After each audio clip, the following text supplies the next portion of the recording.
Bonjour chers amis et téléspectateurs ñu ngi leen di nuyu bu baax di leen ziar ñu ngi seen deuxième numéro spécial sûreté émission bi nag xam ngeen ni il traite les questions d'actualité tey nag ñu am gan gu mag gan goo xamante ni bii nii kenn dootu ko natable ci wàllu formation mais surtout ci wàllu sécurité plus particulièrement la protection rapprochée ñu koy wax maître Diba moom nag ni ngeen ko xamee mooy day jiite association bu mag boo xam ni ñu ngi ko tuddee ASFOPS de association en sûreté sécurité composée de formateurs certifiés maître Diba ñu ngi lay nuyu. Cheikhouna maa ngi lay fay gannaaw bu ma nuyoo suñu mbokku téléspectateur xibaar 221 nuyu képp koo xam ne ni yaa ngi ci réew mi ak bitim réew tey seetaan xibaar 221 di nuyu ñëpp rek. ñu ngi lay nuyu yow it suñu gan gu màgg gi di la dalal bu baax a baax donc ñu ñëw rek ci benn question par rapport à l'ASFOPS association boo xam ni comme ni nga ko waxee léegi ay formateurs certifiés ñoom ñoo fa nekk. ñu bëggoon nga defal ñu benn bref présentation par rapport à votre union par rapport à ça. Cheikhouna ASFOPS mooy association sénégalaise des formateurs professionnels privés en sûreté et sécurité maanaam dafay dajale association bi dafa dajale. mbooloo moo xam ne ni mbooloo mi yëpp ay formateurs yu ñu certifié la ci wàllu sûreté ak sécurité ñoo xam ne dañu def seen formation ba génn war a nekk nit ñoo xam ne dañuy tàggat ak a formé ñi nga xam ne ñoo war a jëmmal sécurité ak li jiitu maanaam li saytu sécurité bi ci réew mi. Maître Diba comme ni nga ko xamee. ni muy demee ci formation yu bari. ñiy def formation bu ñu paree ku ci nekk da ngay dem ci sa côté bay sawar. Mais là, on a vu que, comme nous l'avons dit, non seulement vous êtes des formateurs formés par un expert, mais au-delà de ça, vous avez créé une association. Qu'est-ce qui est à l'origine de l'union de votre association? Quels sont vos projets et objectifs? À l'issue de la formation des formateurs, nous avons trouvé qu'il serait opportun que l'ensemble des formateurs se retrouvent dans un cadre pour pouvoir échanger et travailler ensemble, en communion, pour faire aller les choses de l'avant. Parce qu'on a toujours vu que dans le milieu de la sécurité, surtout de la protection rapprochée, on a tendance à constater des écarts, des débordements faits par des gens qui sont supposés être de la corporation. Et pour remédier à cela, nous avons trouvé plus opportun de nous retrouver dans un cadre pour essayer à notre niveau d'assainir, de travailler ensemble, faire des modules ensemble, à l'espoir international, des modules validés pour former, pour avoir une bonne formation. Si les éléments sont bien formés, on peut avoir un bon service dans la vie courante, dans la société. ci seen taxawaay boobu ngeen am par rapport à l'association ak démarche bi nga ci wax yépp est-ce que vous êtes accompagné par l'État, je veux dire est-ce que vous avez sollicité un partenariat ou même benn union boo xam da nga ñëw assister les forces de défense et de sécurité ou voilà quoi la police comme la gendarmerie par rapport à l'insécurité bi ñu gis dernièrement quoi. Ok Cheikhouna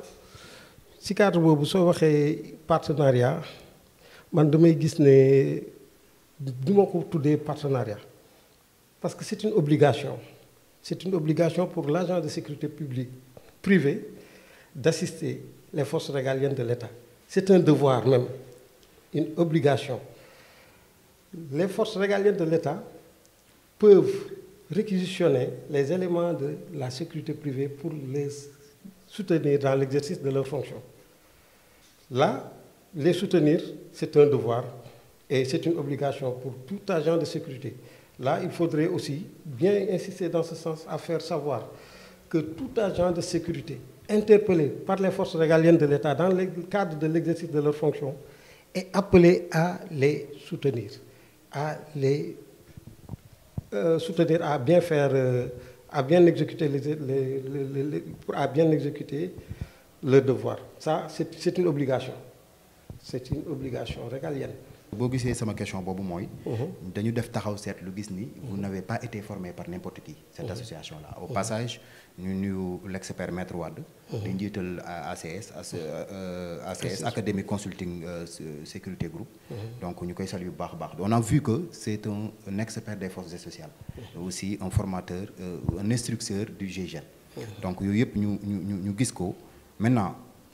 Quand vous parlez d'obligation, est-ce que ce n'est pas pour me dire que, puisque nous avons été formés par un agent assermenté, quelqu'un koo xam ni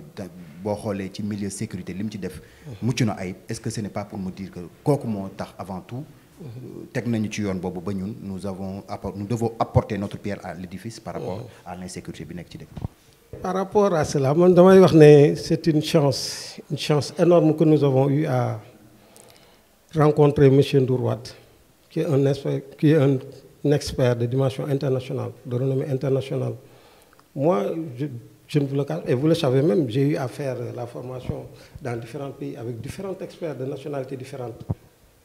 Mais quand je me suis retrouvé avec Ndour Wade, je me suis dit que, mais tiens, malgré tous les efforts que j'ai fait, aller chercher ailleurs, je pouvais trouver à bout de bras tout ce, mieux même que ce que j'étais allé chercher à l'extérieur. Avec Ndour Wade, ces modules, on sent, même quand il est là devant la classe, quand il est là devant son auditoire, tu sens que vraiment, c'est un don en lui. C'est un don qu'il a, parce que vraiment, c'est même difficile il est même difficile à qualifier. Hein. Moi, comme je te l'ai dit là tout à l'heure, les mots, vraiment, avec les mots, je ne trouve pas les mots nécessaires pour le qualifier. C'est un grand monsieur, un très grand monsieur, et un patriote. Parce qu'il a fait tellement de sacrifices pour qu'il y ait cette formation des formateurs. Et ce n'était pas donné à n'importe qui, mais il a fait des sacrifices énormes pour que vraiment cela puisse se faire. Et nous lui rendons un grand hommage. L'expert Maître Wade, comme j'ai l'habitude de dire, ne soyez pas attiré par l'ombre de son être, mais par la magnifique lumière de bonté, de connaissance, de générosité, de partage, d'expertise sans laquelle il n'y aurait ni ombre ni être. Machallah, yal na jàmmam yàgg. Maître Wade. Maintenant, en tant que président de l'association des formateurs, nga xam ni suñu milieu bi surtout par rapport à la sécurité privée, gis nañ dégâts yi ci am yépp, ak vraiment bavure yi ci am, etc. Il y a un changement depuis votre formation. En tant que président, tu n'es pas mieux placé pour voir ci. Nga constater maintenant ci sécurité privée, surtout la protection rapprochée. Changement yi, bon, c'est évident parce que la majeure partie des détenteurs de centres, la plus grande partie des formateurs dans les différents centres, ils ont subi la formation des formateurs. Même ceux qui n'ont pas suivi ont envoyé des éléments suivre pour ensuite que ça puisse impacter au niveau de leur centre de formation. C'est pourquoi on commence à constater qu'il y a une légère amélioration et au fur et à mesure, je pense que ça va s'accroître. Plus on pose des actes et dans l'avenir, très prochainement, on verra que vraiment la formation des formateurs a eu son impact. Et aussi, la création de l'ASFOPS aussi, l'Association sénégalaise des formateurs en sûreté et sécurité, va aussi étayer cette avancée, Inch'Allah. Et comme nous l'avons déjà constaté, je pense que ça va vraiment s'accroître dans l'avenir. Ça, je le pense bien. Machallah, au passage, nous saluons le président de la République, M. Macky Sall, de saluer le ministre de l'Intérieur et les forces de défense et de sécurité. C'est un taxawaay ci réew mi am na solo ñu ngi leen di saluer bu baax. parce que saa ñoom réew mi pour mu nekk ci jàmm du yomb. vraiment mention spéciale. li gën a metti mooy vous vous êtes regroupés autour d'une association. En tant que des formateurs. Ban appel wala ban appel ngay lancé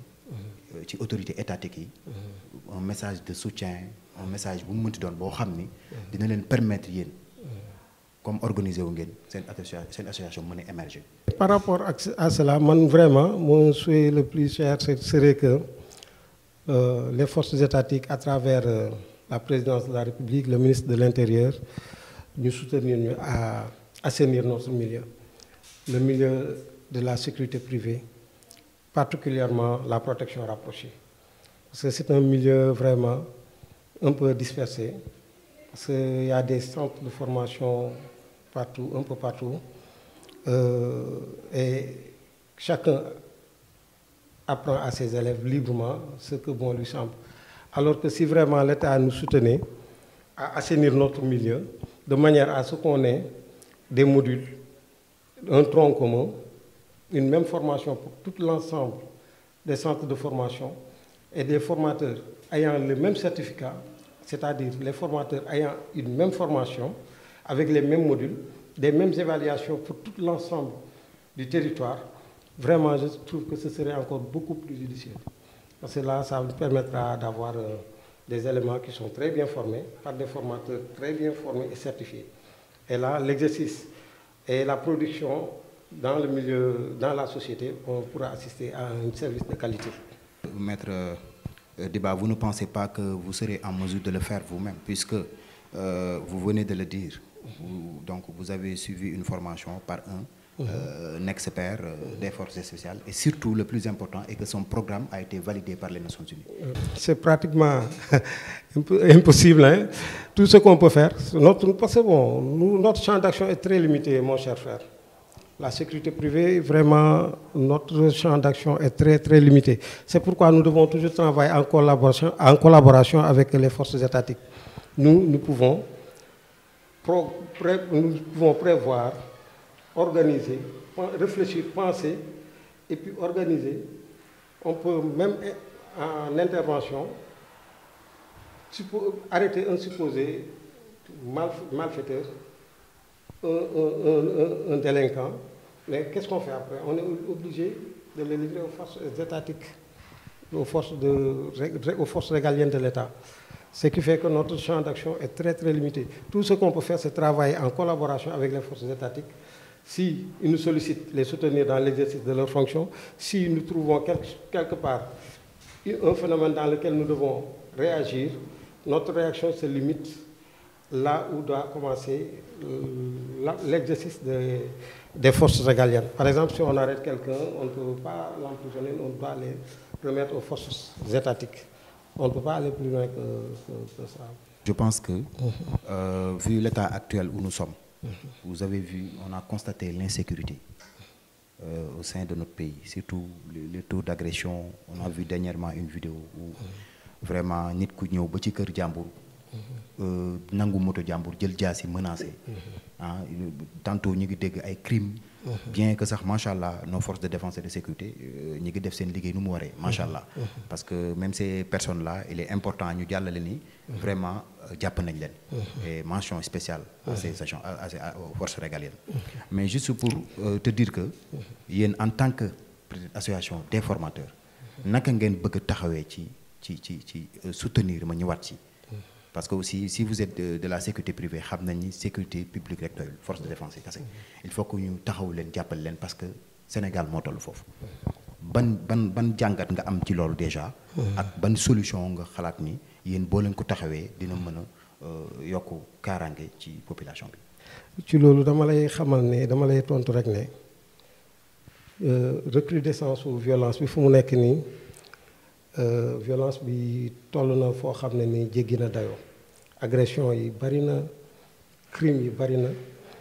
ñu ngi nuyu tamit vraiment suñu mbokku sécurité publique, les forces régaliennes de l'État, police ak gendarmerie, ay jàmbaar lañu lool, tey nit ñu xarañ lañu. soo xoolee réew mi ni mu toll ak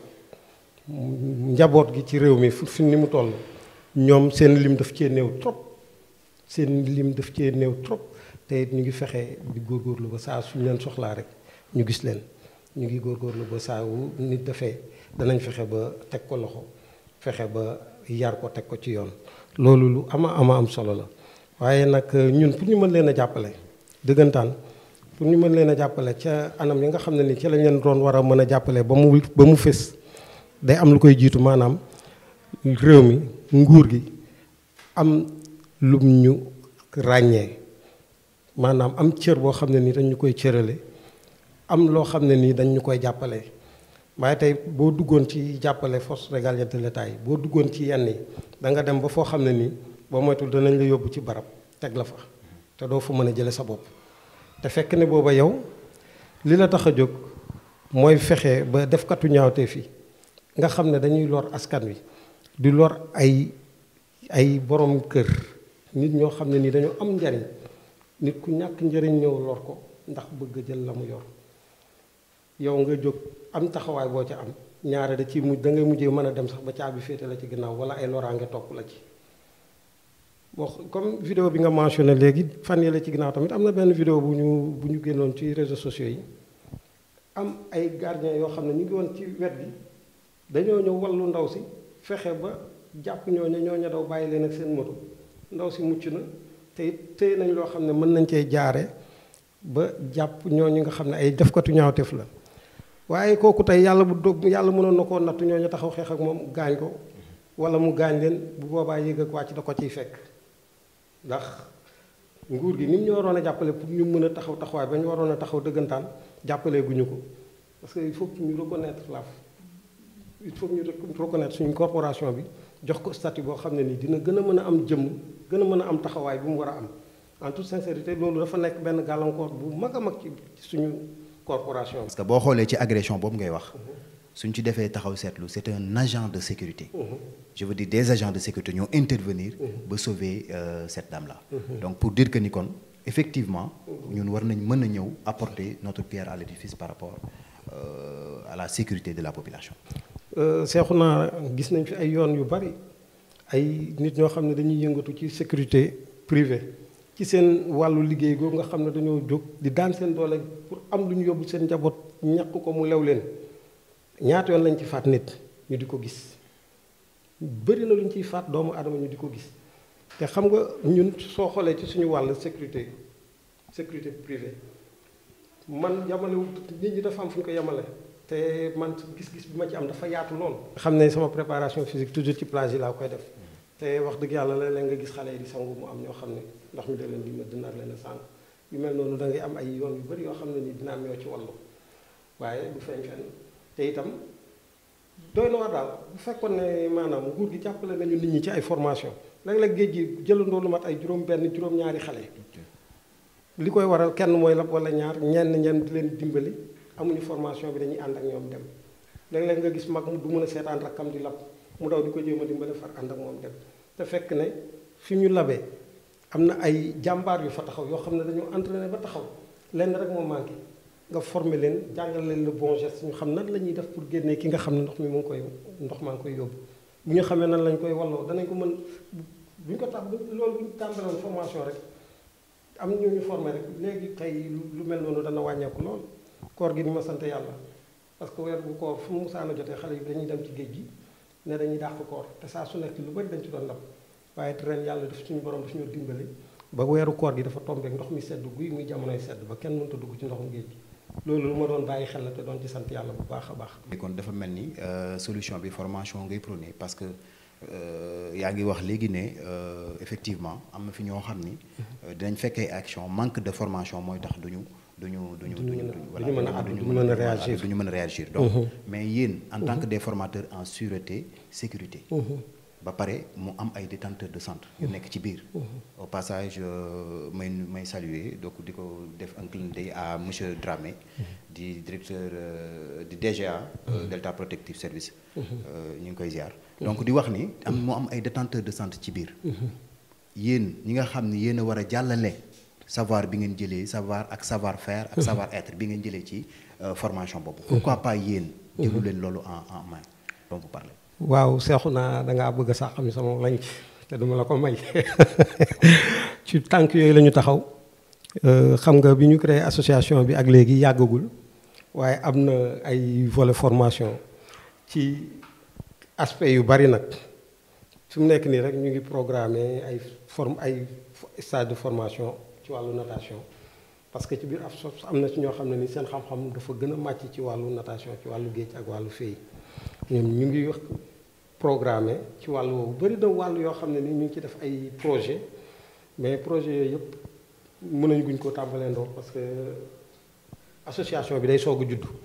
su ma sañoon formation day nekk loo xam ne nii Sénégal réew mi dañ ciy gën a wëlbatiku gën a jublu ci formation yi te du doon ci askan anam yu bëri nag bëri na matière ak ay branches yu bëri yoo xam ne nii nga formé ci askan wi day am solo lool daal. maintenant li ma gën a am taxaw seetlu aussi mooy puisque seen association bi da ngeen évoluer ci volet yu bëri. surtout ci côté social. loolu moom am nañ ci lu leer. maintenant en tant que président. nan ngay fexe ba sa association boobu maanaam émerger c'est-à-dire est-ce que yaa ngi am ay jàppale yu jóge de l'extérieur. wala comment vous fonctionnez quoi. parce que loolu tamit doon na lu ñu xaw a ëlëm tuuti quoi. dëgg la Cheikhouna damay kontaan lool parce que da nga am loo ma fàttaliwaat kàngam gi nga xam ne moo ñu formé muy Mamadou Ndour Wade l'expert la nit la koo xam ne lépp lu mu def rek ci àddunaam jàngale la daf ma koy xool mu yéem ma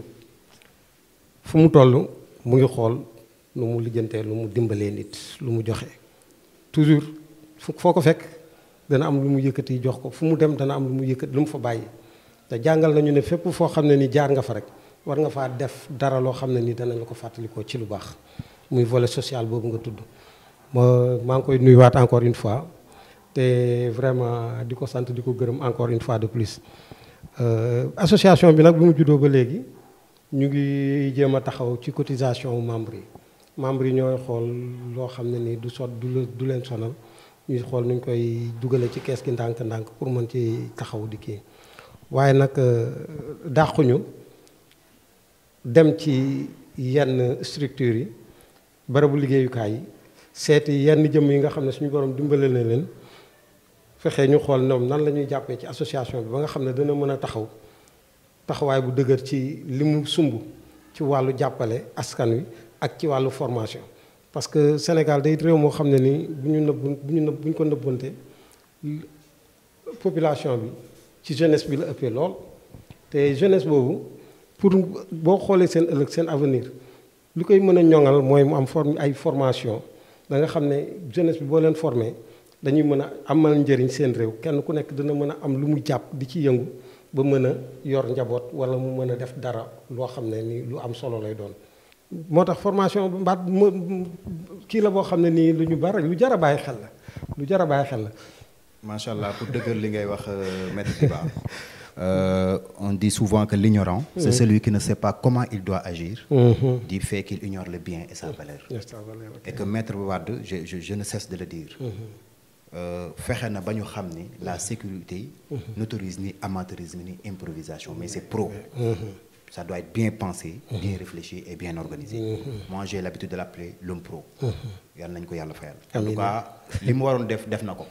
Maintenant c'est à nous de jouer le jeu, c'est à nous d'apporter le changement. Maintenant am na loo xam nag puisqu'on parle de la sécurité mun ma jeexal émission bi te waxuñu ci puisque l'émission tire à sa fin nous sommes en prélude des élections muy yegsi muy ñëw te ku ne xam na ni côté boobu def ci am wàll bu baax a baax surtout pour les leaders ma bëggoon nag nga ñëw quelques mots pour juste sensibiliser les agents de protection rapprochés yi nga xam dañuy nekk sur le terrain surtout du côté privé. Cheikhouna bala maa dugg ci sa question boobu sax damay gën a étayer li nga wax sànq l'expert Ndour Wade day wax ne la sécurité ne s'improvise pas la sécurité est bien pensée bien réfléchir bien organisée maanaam sécurité du loo xam ne nii da nga koy làmbatu day loo xam ne da nga koy waajal xalaat ci bu baax a baax xalaat yu xóot ba noppi soog a jóg pour jëmmal ko organiser ko lu ko mooy rek toujours dana sooxe te fa muy sooxe da lay bett te ñi nga xam ne ku mel ni yow nga xam ne def nga formation des formateurs xam nga ci dara te it lépp lu nit ki di def ci àdduna day baax nga toog xalaat ci xool noo koy jëmmalee ba noppi soog caa dugg loolu moom ñu ngi ko ci sant bu baax a baax ndax avant ñun dañ daan tëñëx yi dem rek soo gisee toj-toj yi daan am ak rëcc yi daan am ci milieu bi loolu moo ko waraloon c'était une mauvaise formation on était formés mais les formateurs qui nous ont formés c'est des gens qui sont formés dans le tas et nit ki bu amul xam-xam bu mu la jàngal lim lay def mooy sonal la ñu ci sport bu dul jeex combat sport bu dul jeex mais ak wax dëgg yàlla module yi ñu sawaay indil xam-xam dëggantaan xam ni ngay toogee xam fa nga war a jaar ak xam noo war a taxawee ñu koy sant encore une fois de plus. léegi par rapport ak sa question bi li nga may laaj noonu ci élection yi ñu dëgmal foofu dafay côté bu sensible trop parce que dafa doy waar ndax autorité bi nga xam ne ni sax day jóg di dem campagne en général day préférer dem jël ay mbër wala nit ñoo xam ne yàlla suñu borom may na leen kàttan te ñaare ñooñu duñ la fayeeku lañ la war a fayeeku parce que dañuy yaakaar ne foofu mooy gën a yomb que nga dem jël professionnel bi tandis que nga dem jël professionnel bi nga xam ne kii lii xam-xamam la mooy liggéeyam ci la xam-xamam bii ci la màcc nga jël ko mu liggéeyal la tegal la liggéey bi ci yoon li lay aar sa jëmm aar sa njaboot ñoŋal sa personnalité loolu nit ki waru koo caaxaane ngay jël nit koo xam ne nii moom moo war a protéger sa intégrité physique sa intégrité morale ba pare sa entourage dafa war a nekk nit koo xam ne nii xam na li koy xaar ci yow waaye nga dem jël nit koo xam ne nii xamul li nga bëgg ci moom xamu ko jël nga ko ndax gis nga ne am na jëmm am na doole nit koo xam ne nii boo loo ko sant mu def ko loolu taxul loolu ay yàq-yàq rek lay indi te itam suñu mbokk yi nga xam ne nii ñoom la ñuy woowe agent de protection rapproché nit ki nga xam ne dafa jóg pour liggéey ci waar woowu moom bala ngaa jóg di dem ci liggéey war ngaa xam lan moo la tax a jóg dangaa jóg pour liggéey loo yóbbul sa njaboot dëgg la waaye na nga koy defee ndax yow sa sañ-sañ dafa am fa mu yem maanaam taxawu nit ki tekkiwul nga sañ a dóor kenn wala nga sañ a jóg exercer violence ci keneen ak ku mën a doon protection rapprochée tekkiwul ne da nga war a agressif wala da nga war a am droit jóg di dóor déedéet yow li la war mooy xool nan ngay aaree jëmm ji nga àndal encore une fois may ñaax agent de protection rapprochée agent de sécurité yi nga xam ne nit ñi dañ leen di yóbbu ànd ak ñoom ay kilifa dañ lay jël ànd ak yow ànd ak kilifa warul a tax nga néewal nit doole ànd ak kilifa warul a tax nga def lu la warul nit ki toujours da nga war a xam yow lan la yoon may ak fan nga war a yem ci sa diggante doomu aadama yi nga xam ne ñoom la yàlla booleel ngeen bokk jamono loolu jar a bàyyi xel la. rafetlu nañ kàddu yi loolu boo ko waxee dañ koy gëm parce que on a vu récemment seen sortie ak Sénico. donc muy cérémonie récital de Coran bu am solo ba mu organisé gis taxawaay bi ngeen fa am. ak ni ngeen jëmmalee indi changement radicalement. par rapport à votre démarche technique et tactique loolu mu am solo trop loolu ku ko xool rek. xam ni formation rek moo am njëriñ. maintenant l'émission tire à sa fin neex na mais voilà xam naa ni lu neex du doy donc le dernier mot Maître Diba dernier mot. ok sëñ Cheikhouna comme ni nga ko waxee léegi pour le dernier mot dañuy tàmbalee rek sant suñuy waajur sant suñuy kilifa sant suñu wasila sant suñu mbokk yi nga xam ne ni ñoom lañu yàlla booleel muy waa ASFOPS suñu les membres de l'ASFOPS tàmbalee ko ci expert bi nga xam ne moo waral lépp tey muy Mouhamadou Ndour Wade ak son ami son frère son collaborateur Pape Ousmane Cissé ak mbooleem ñi nga xam ne ñoom ñooy suñu naatangoo yi ñu nekkoon dooloon ci formation bi nga xam ne ñoom la ñu bokkalaat nekk ci ASFOPS bi maanaam association bi di leen sant ñoom ñëpp di leen gërëm léegi nag particulièrement man sama dernier mot damay wax dëgg yàlla exprimer benn souhait benn vœu benn rêve la boo xam ne nii bu ma cher lool muy autorité étatique yi tàmbalee ko ci président de la République ak le ministre de l'Intérieur suñu jàppale woon sécurité privée fexe ba assainir suñu corporation bi def noo xam ne ni day nekk benn structure boo xam ne dañuy am benn tronc commun bu ñuy former xam ne les mêmes modules pour les formateurs les mêmes modules pour les agents formés xam ne dañuy am les mêmes examens les mêmes épreuves les mêmes évaluations ku jàll ñu xam ne il a le niveau se retrouver avec un diplôme ak sa carte professionnelle mën a exercer su ko defee qualité wu service bi dans la société dina nekk lu xaw a dal xel daal loolu moom lu ma ñor la trop suñu sañoon kilifa yi nga xam ne ñoom ñoo ngànk réew mi dimbale ñu jàppalee ñu loolu te itam di ñaax suñu mbokku agent de sécurité yi ñu gën a góorgóorlu xam ne àdduna amul solo te nit ki foo la yàlla bàyyi boole la faak say naw lay doomu aadama nga war a sàmmonteeg seeni àq parce que àq dafa sew loolu rek laay tëjee maa ngi jégalu ñëpp di sant ñëpp di gërëm ñëpp di la gërëm yow Cheikhouna di gërëm directeur u structure bi ñu daje muy Tambidou di nuyu suñu caméraman bi ak son assistant. waaw merci beaucoup maître Diba yaa doon suñu invité tey ñu kontaan trop ci dalal bi ñu la dalal li nga wax aussi wax dëgg yàlla dal na xel puisque vous êtes du côté privé soo leen demee ba organiser wul noonu donc je vois que dal na xel d'autant plus que ngeen def seen formation doon léegi ay formateurs certifiés loolu day wane ni rek que kenn warul dugg ci dara kenn warul def lenn sans formation foofu nag may lancer appel lutteurs yi lancer appel képp koo xam ni bëgg nga nekk agent de protection rapproché nga def formation parce que xam-xam rek moo la mën a jëriñ moo la mën a dimbali sur le terrain maintenant l'émission comme ni nga ko xamee tire à sa fin donc fii nag kàngam bu nekk dina fi toog muy spécial sûreté donc au passage nag may nuyu commission d'instruction parce que comme ni ngeen ko xamee association bi dafa am bureau am président mi ngi ni toog am bureau am commission boobu nag tey bi ma ciy clin d'œil mooy commission d'instruction bi nga xam ni maître Oba mi ngi fa moo ko jiitee mooy directeur bi maître Henri maître Ibrahim vraiment di nuyu bu baax a baax membre yooyu di nuyu aussi Pape Ousmane Cissé di un expert moom it gis nañ taxawaayam ci F2S muy forme ASPOP donc di nuyu bu baax a baax maître Wade encore une fois di ko ziar di ko ñaanal wàllam wéy na la mu saf kaka màcc moo ko xam maître li ñu ñam fi ñu jëmee fi ñu jëmee moo ko gën te xam nañ ko loolu nag lañ bëgg mu law fépp ba ñu xam ne maintenant la sécurité privée est organisée c'est très important maintenant di clin d'œil aussi Moussa Seck di consultant di nuyu aussi Tambidou maître Tambidou donc nekk borom kër gi ñu ngi koy ziar bu baax a baax di nuyu sama jinne caméraman bi nekk ci xarala gi muy fàllu vraiment ni turam bi toll noonu la liggéeyam toll macha allah yal na ko yàlla defal jàmm en tout cas vous dire que sûreté spéciale mi ngi ñëw spéciale sûreté mi ngi ñëw ci yeneen facette beneen domaine ak yeneen kàngam fii ci plateau bi incha allah à la prochaine merci beaucoup